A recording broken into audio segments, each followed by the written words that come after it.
Ini buahnya sangat panjang, luar biasa seperti ini. Jadi sangat besar sekali.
Halo kawan-kawan, kembali lagi dengan saya Ardana PT. Nah, pada hari ini kita kembali berada di kebun tanaman cabai. Nah, sebagaimana kawan-kawan bisa lihat di samping saya ini, tanamannya sangat subur luar biasa.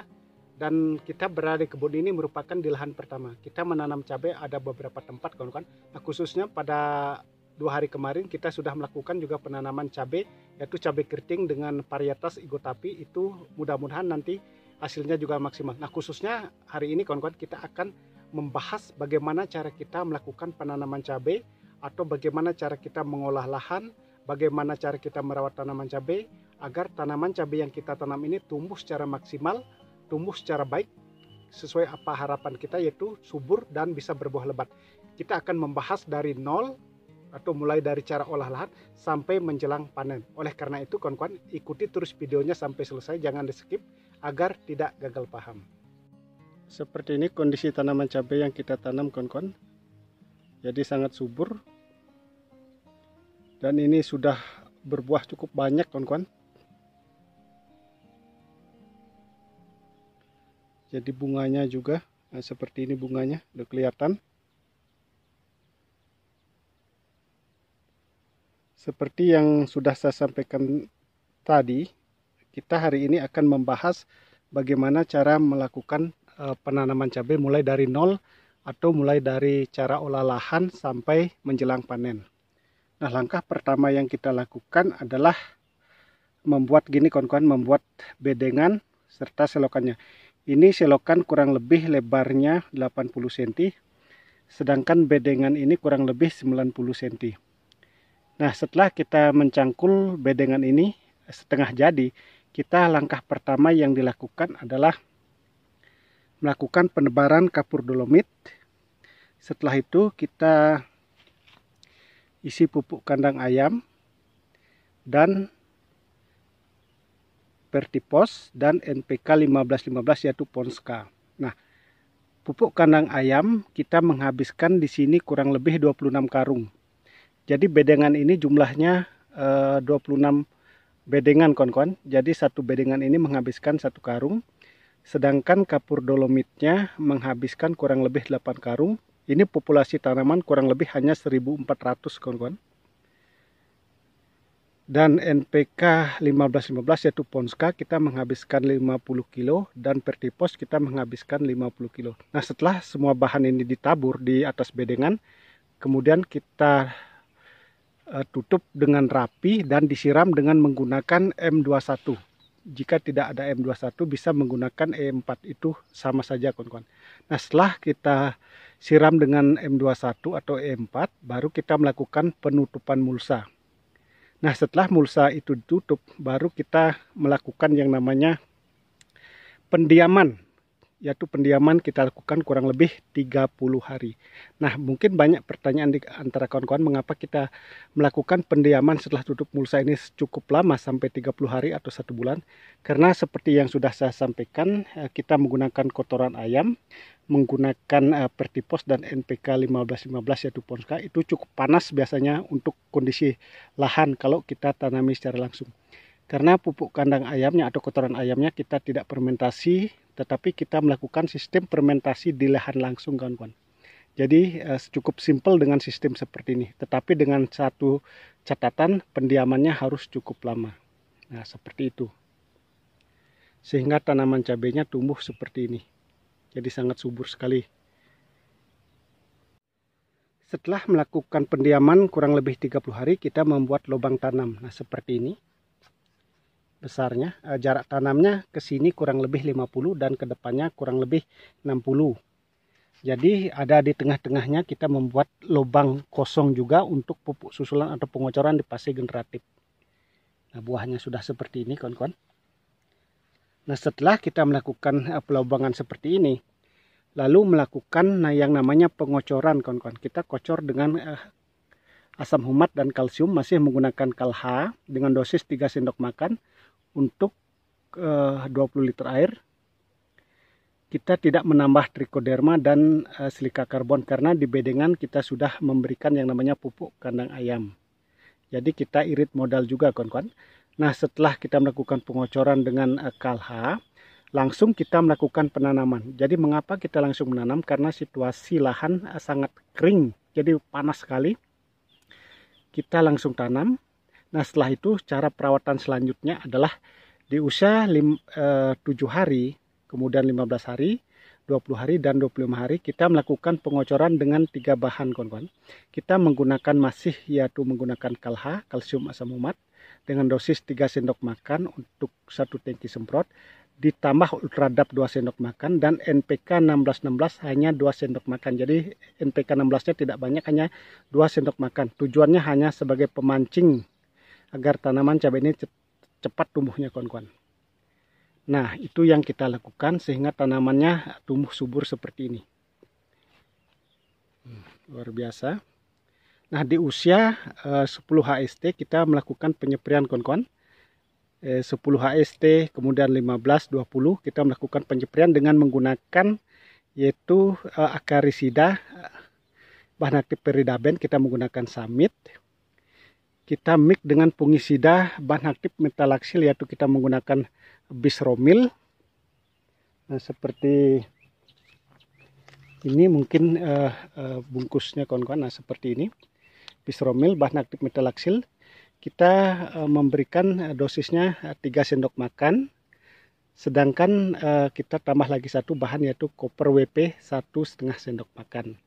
Itu di usia yang sudah saya sebutkan tadi. Nah, kemudian di usia 25 HST kita melakukan pengocoran, kawan-kawan. Pengocoran tapi menggunakan hanya 2 bahan. Kita kocor dengan KALH lagi, kalsium asam humat, 3 sendok makan. Kita mix dengan fungisida bahan aktif metalaksil lagi, yaitu seperti ini, seperti Bisromil lagi.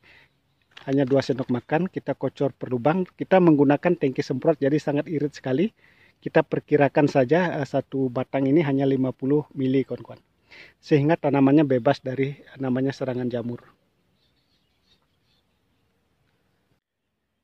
Di usia 25 HST kita kembali melakukan penyeperian, kawan-kawan, tetapi menggunakan insektisida yang lain. Kita memakai Pegasus yaitu bahan aktif diapinturon dengan dosis 15 mili untuk 1 tangki semprot. Kita mix dengan asam amino yaitu Premino 30 mili untuk 1 tangki semprot, dan Mordenpul yaitu 30 mili untuk 1 tangki semprot. Nah, tujuannya kita memberikan Premino dan Mordenpul agar tunasnya sangat lebat atau cepat tumbuh, dan bunganya nanti di fase generatif juga menjadi banyak dan tumbuhan menjadi subur dengan menggunakan Premino. Sedangkan tujuan kita menggunakan Pegasus, tidak menggunakan lagi bahan aktif peridaben atau Samit, itu rollingan agar hama seperti tungau dan trip itu tidak menjadi kebal atau resisten, sehingga tanamannya aman. Nah, di usia 30 HST atau 30 hari setelah tanam, kita kembali melakukan pengocoran tetapi hanya menggunakan 2 bahan. Kita kocor langsung di lubang tanamnya, kawan-kawan. Di lubang tanam seperti ini. Kita menggunakan yang namanya masih yaitu KALH, kalsium asam humat 3 sendok makan.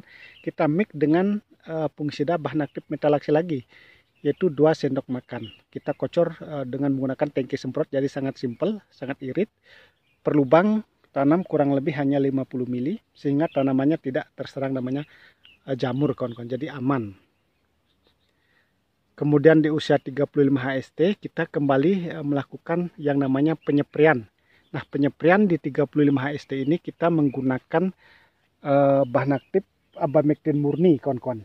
Nah, kita Pegasusnya atau bahan aktif dia penurunnya kita rolling lagi dengan Agrimax kawan-kawan. Itu bahan aktif abamectin murni. Kita mix dengan menggunakan Premino lagi, dan Mordenpool dosisnya masih sama 30 ml untuk 1 tangki semprot, tetapi fungisidanya kita ganti lagi kawan-kawan. Kita menggunakan yang namanya fungisida Moxanil. Nah, dengan bahan aktif si Moxanil kita memakai 3 sendok makan kawan-kawan. Nah, seperti ini. Sedangkan untuk mengatasi ulat gerayak kita menyelipkan sedikit, itu tergantung dari hama. Kita kemarin juga di usia 30 hari itu kita menyelipkan sedikit yang namanya dangke kawan-kawan. Kita memakai 3 sendok makan untuk ulat gerayaknya, sehingga tanaman bisa aman dari serangan ulat juga. Sedangkan di usia 40 hari setelah tanam kita mulai memasukkan yang namanya yaitu suplemen tanaman fase generatif. Kita menggunakan Kalinet, dosisnya masih 30 ml untuk 1 tangki semprot sama dengan Premino. Nah, kita masukkan juga Premino dan Mordenpool. Ini Preminonya seperti ini. Nah, kita masukkan semua bahan itu, kita melakukan penyemprotan, kita mix lagi dengan fungisida bahan aktif metalaxyl. Nah, seperti itu. Bahan aktif metalaxylnya kita memakai 3 sendok makan lagi. Nah, seperti ini tanamannya.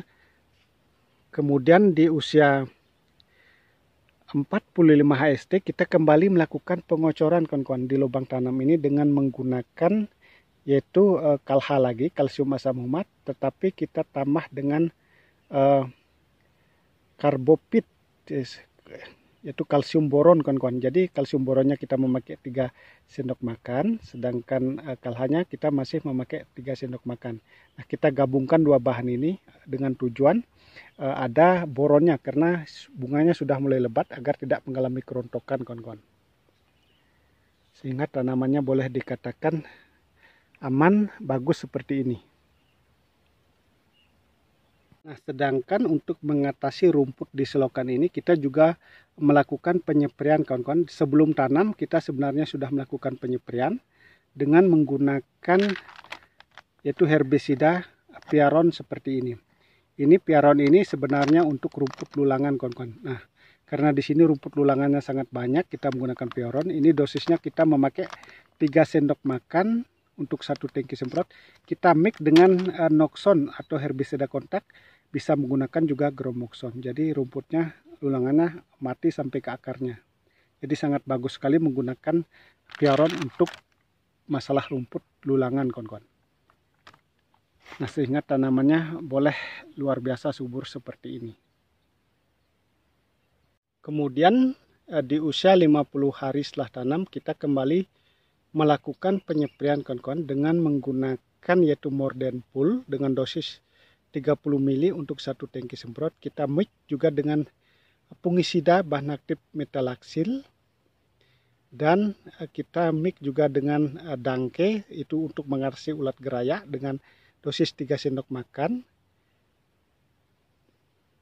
Tetapi kita tidak memasukkan Preminonya atau asam aminonya kawan-kawan, karena tanaman sudah cukup subur. Jadi seperti ini kondisinya. Nah, sangat luar biasa sekali.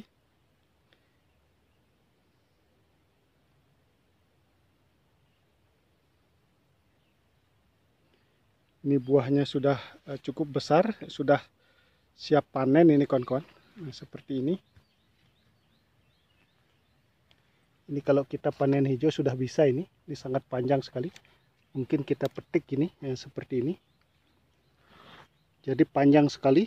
Nah, dari ujung ini sampai seperti ini.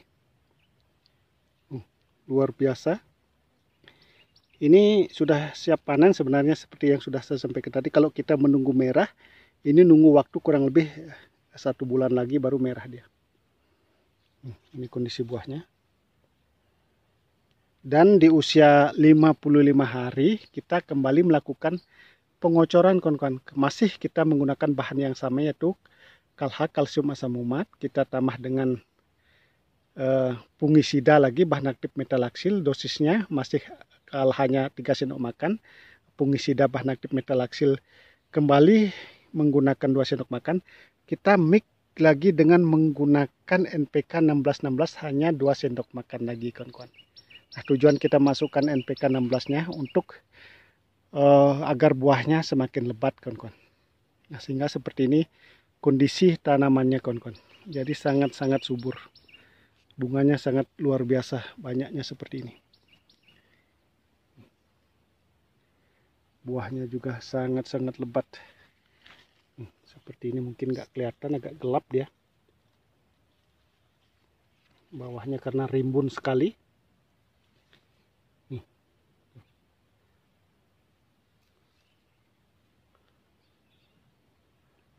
Nah, mungkin agak terang ini. Nah, seperti ini kondisi buahnya kawan-kawan. Sangat besar-besar sekali. Ini mungkin agak gelap. Nah, ini sudah seperti yang saya sampaikan, sudah siap panen.